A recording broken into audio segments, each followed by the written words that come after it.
Do you play music like this? Or like this? Or even like this? Well, your music has no meaning or feeling, and here's why and what you can do about it. So the first thing is that you are probably focusing on what you are playing too much.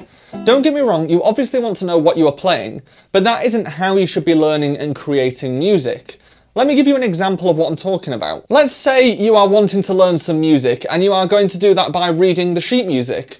What most people do is look at the notes, work out what the notes are, and then play them. Let me know in the comments if that is exactly what you do. Or let's say if you happen to like making music, let's say you are going to write a song. You work out some chords that you think sound cool, and then you find a melody that you like, and then you glue it together with some lyrics on top. Matt is the best singer in the world. This process has the exact same problem. If you relate to either of these while reading music or making music, you are missing the most important step, and that is to work out what the notes actually mean. Music is filled with clues as to what it's trying to say, and that's the same if you are learning by reading, listening, and if you are playing someone else's music or you're playing your own music. There's actually nothing on this paper. And yes, music can have a lot of different valid interpretations, but the problem is most learning musicians aren't interpreting anything, but instead turning music into a learning, procedural and technical exercise. So if this is you, here's how I would change the way you approach music. Firstly, if you are reading music, and this is the same at any level of playing, but let's use this piece of music for example.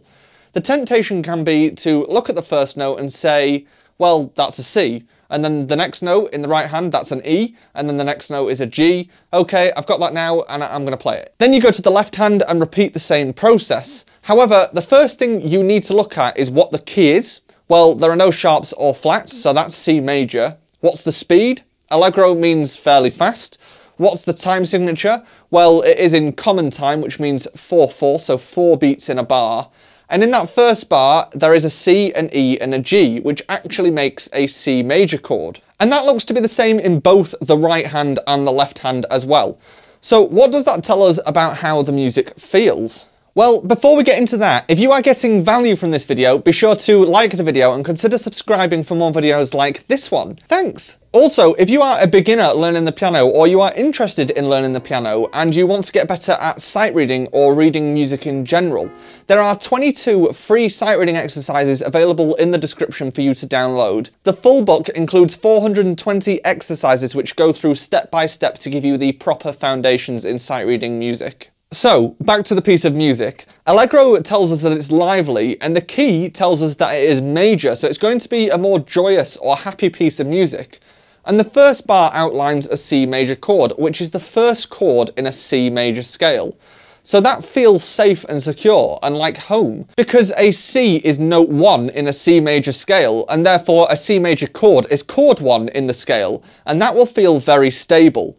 This kind of information is going to inform how you go about playing it. In this case, I might play a bit more confidently or with more movement in my hands and body.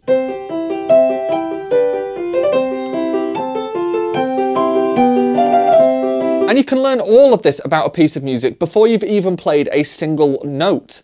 This will help you practice and play the piece of music in a way that will enable you to understand the music and be able to convey it with much more meaning, because you aren't just playing the notes without any kind of thought as to why they are there and what story the composer is trying to tell. Remember, music is a form of storytelling, except the story is up to you to interpret. And you can actually reverse engineer this process if you're working out a song by ear or if you are writing your own music. If you are working a song out by ear, you can listen for what the music feels like, and that will help you determine the type of thing that you are going to play. So if you are listening to a song that sounds sad and slow, then this might be minor chords. You might want to play less notes in the chords to thin the texture of the music. And it can give you lots of clues as to what you should be playing, and more importantly, how you should be playing it. And if you happen to write music, you can build up a catalogue of sounds that have a certain effect or feeling associated with them. So for me, for example, when I write music, a lower major chord played softly sounds like, oh, and a higher minor chord sounds like, Do you know what I mean? These are just chords in their most straightforward forms, but they still have a very distinct emotional sound. Imagine the possibilities when you start adding notes to these chords, or spreading them out on the piano and doing all kinds of weird and wonderful things with them. The point is, when you are making music, you need to think creatively and emotionally in order to make the music sound, well, creative and emotional. And these should be baked into the process of making and learning music. And ultimately, how music makes us feel is the most important thing. So why should it not be the most important part of actually learning and making the music in the first place? In order to be able to understand and interpret music, it's super helpful to be able to understand at least the basics of music theory. And that is exactly what this video is about. So if you are interested in that, then head on through and I will see you there.